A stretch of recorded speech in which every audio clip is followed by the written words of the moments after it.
अस्सलाम वालेकुम नाज़रीन, आप देख रहे हैं अशरफ़ी हम यूट्यूब चैनल और मैं हूं शाहबाज़ अशरफ़ी।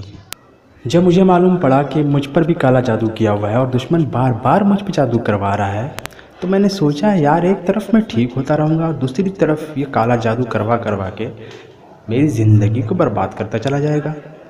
एक तरफ मैं ठीक हो रहा हूँ, दूसरी तरफ फिर परेशानियाँ बढ़ जा रही हैं। तो मैंने सोचा कि सबसे पहले तो इसको रोकना होगा ताकि हमारा जो मसला है जल्द ख़त्म हो सके। रास्ता साफ़ करना होगा ताकि मंजिल पर हम वक्त पर पहुंच सकें, देर सवेर ना हो जाए कहीं। तो जो मैंने किया आज की वीडियो में आपको बताने वाला हूं और आप सबसे गुजारिश है अगर आपको जानना है तो पूरी वीडियो ध्यान से देखिएगा, हर एक चीज़ पे गौर कीजिएगा कि मैं क्या कह रहा हूं, ठीक है। जब किसी इंसान को ये मालूम पड़ता है कि उस पर काला जादू किया गया है, काला इल्म है, शैतानी परेशानी है, तो वो लोग क्या करते हैं कि जो सही लोग होते हैं बेचारे ठीक ठाक सीधे साधे, वो सोचते हैं कि जिसने हमारे साथ किया है उसको अल्लाह ताला सज़ा ज़रूर देगा। लेकिन मेरा मानना दूसरा है। भैया हम दुनिया में आए हैं तो हमारे भी कुछ फ़र्ज़ हैं, बहुत से काम तो हमें भी करने हैं। हमें रोटी कपड़ा मकान चाहिए तो ऐसा तो है नहीं कि वो आपको खुद मिल जाएगा, उसके लिए आपको मेहनत करनी पड़ेगी। आप कोशिश करेंगे तो अल्लाह ताला आपको देगा। अब आपकी हक़ की लड़ाई है, उसमें भी आपको कुछ करना होगा। ऐसा तो नहीं है कि आपको ऐसी फ़तेह मिल जाएगी बैठे बिठाए।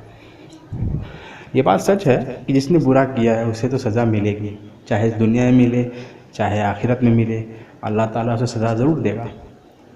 मगर हमें ख़ुद भी कुछ करना है। तो कुछ सीधे लोग ऐसे होते हैं जो पूरी तरह से अल्लाह के हवाले छोड़ देते हैं, उन्हें खुद कुछ नहीं करना है, बस हाज़िरी लगाते रहो। दूसरा, वैसे लोग भी बहुत हैं जो अपनी शैतानी परेशानी को दुश्मन पे करवाना चाहते हैं, लौटाना चाहते हैं, या सोचते हैं कि हम भी उस पर काला इल्म करवा दें। तो ये भी गलत है। आप उसमें कोई फ़र्क नहीं रह जाएगा ऐसा काम करके, और आप ऐसा काम करने के बाद मुझे नहीं लगता कि आपका मसला जो है फिर जल्दी हल होने वाला है। आपको शैतान से छुटकारा भी चाहिए और आप उससे मदद भी ले रहे हो, तो इससे तो फिर जल्दी छुटकारा मिलना नहीं। तो ये तो काम बिल्कुल गलत है। जादू टोना करना और करवाना बहुत बड़ा गुनाह है। तो ये तो बिल्कुल भी आपको नहीं करना है, और ऐसा करके आप अपनी परेशानी और बढ़ा लीजिएगा, इतना मुझे मालूम है। और कुछ लोग ये सोचते हैं कि हम जा करके दुश्मन से लड़ेंगे, झगड़ा करेंगे, उसे मारेंगे, पीटेंगे, तो ये भी इस मसले का हल नहीं है। अब आप लोग ये सोच रहे होंगे कि ये सब काम ना करें तो फिर क्या करें।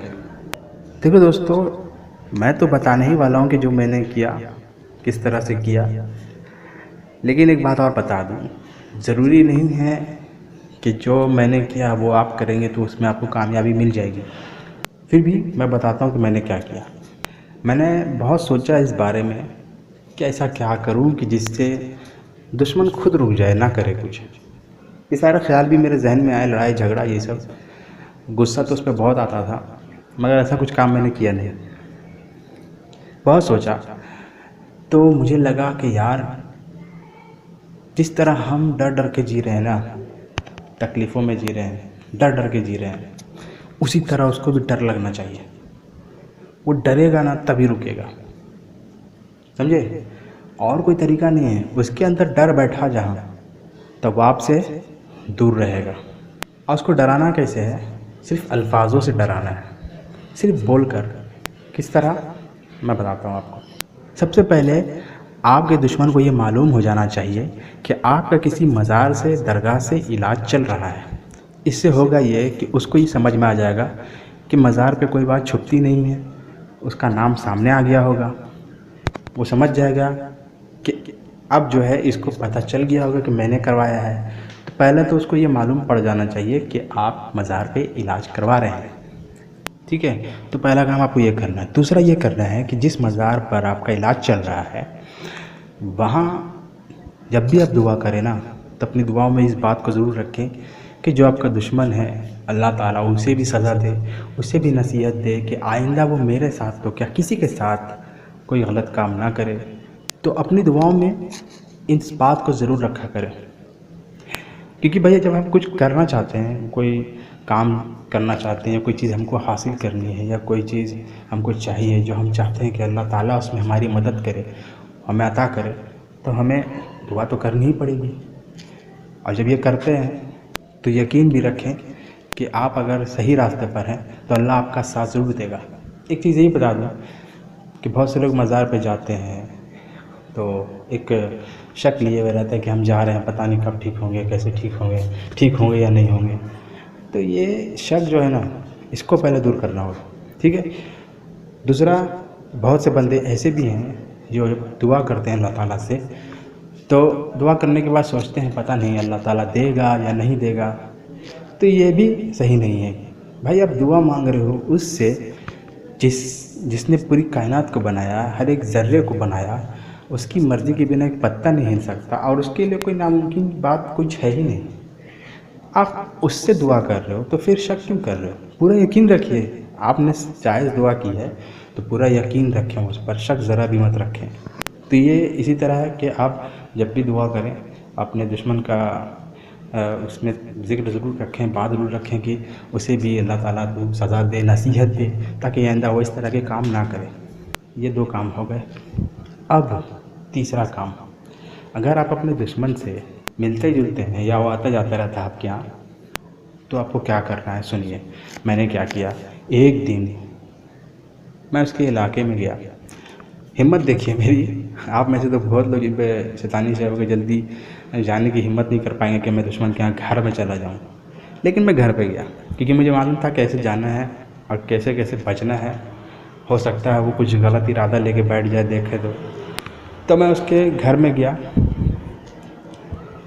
मुश्किल से 5 मिनट बैठा और बड़े ही ठंडे दिमाग से उससे बात की। पहले इधर उधर की बातें हुई, फिर मैंने कहा आखिर में कि तुम अगर किसी के साथ बुरा करोगे तो तुम्हारे साथ भी बुरा होगा।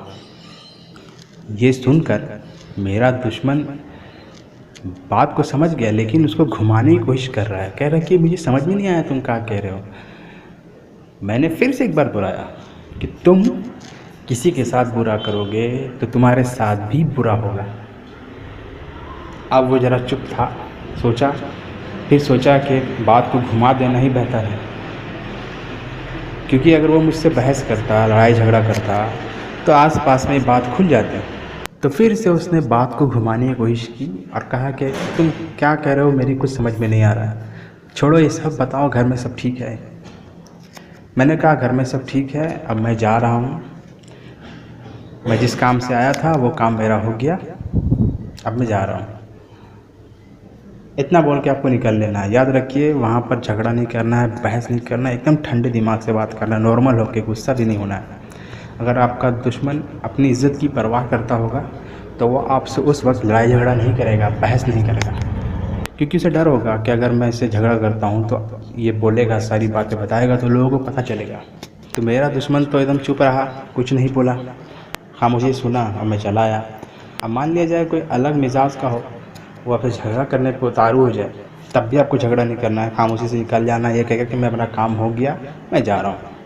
अब इससे होगा क्या कि उसके जहन में ये बात आएगी कि कहीं ना कहीं ये मेरे साथ कुछ गलत तो नहीं कर रहा, ये करने वाला तो नहीं है, या इसको मज़ार से कुछ ऐसा तो नहीं मिल गया जिसके बाद मैं मुसीबत में आ जाऊँ। और अब यकीन रखिए, आप जितना करेंगे ना तो उसके साथ कुछ ना कुछ ज़रूर बुरा होगा, या कोई भी ऐसा हादसा होगा तो वो एकदम डर जाएगा। मेरे दुश्मन के साथ भी एक हादसा हुआ, हालांकि ऐसा तो मैं नहीं चाह रहा था कि इस तरह कुछ हो, लेकिन अल्लाह की जो मर्ज़ी है। उसके बाद उसकी जो कमर टूटी मत पूछो। तो आप कोशिश कीजिए, बाकी काम अल्लाह का है, ठीक है। अगर उसके घर में या उसके साथ कोई ऐसा बुरा हादसा होता है तो वो और भी डर जाएगा, फिर आप पर वो जादू नहीं करवाएगा, कभी नहीं करवाएगा, ये मेरा मानना है। और यही तरीका है, सही बता रहा हूँ, यही एक तरीका है मेरे हिसाब से। बाकी किसी भी तरीके से आपको कोई हल नहीं निकलने वाला। और जो तरीके हैं जो मैंने पहले बताया वो तो सही है नहीं, गलत काम है वो सब, तो बिल्कुल नहीं करना है। तो ये काम आपको कर देना है। अब कुछ लोग जो दुश्मन से मिलते नहीं हैं, बातचीत बंद है, तो उनको चाहिए कि ये बात जो है किसी के ज़रिए उस तक पहुँचाएँ। ये बात पहुँचाएँ कि अब अगर किसी ने मेरे साथ बुरा किया तो उसके साथ बहुत बुरा होगा, कि मुझे मज़ार से इस तरह का ऑर्डर वगैरह कुछ मिल गया है, कुछ ऐसा मिला है, उसको इस बात को मतलब चाहे ये सच हो चाहे झूठ हो, मगर इस बात को अपने दुश्मन तक आप पहुंचा दीजिए। अगर आप खुद नहीं मिल सकते हैं उससे तो दुश्मन के अंदर डर बनेगा तभी वो रुकने वाला है, और कोई रास्ता नहीं है। और कुछ हादसा हो गया तो फिर और एकदम थम जाएगा वो।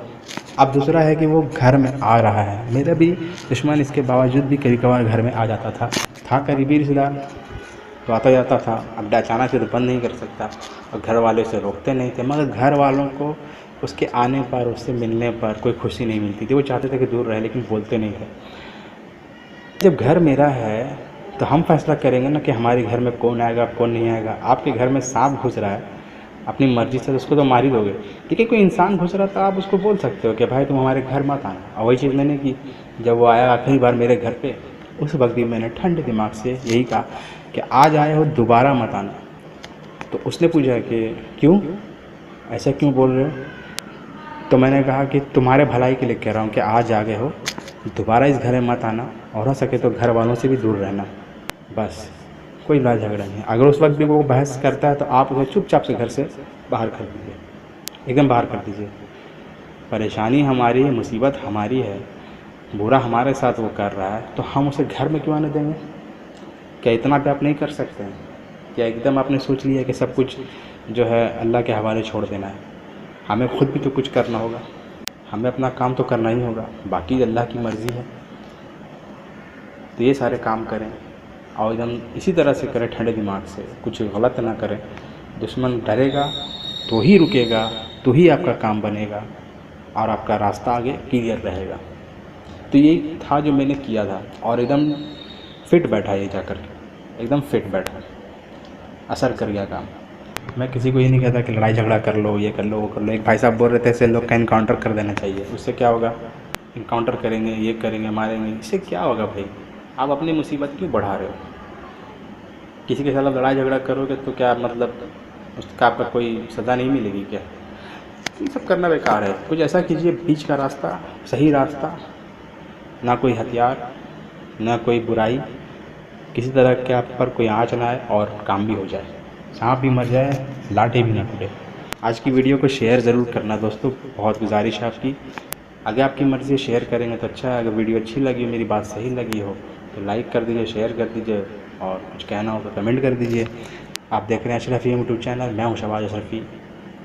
इंशाल्लाह मिलेंगे फिर एक नई वीडियो में। खुदा हाफिज़।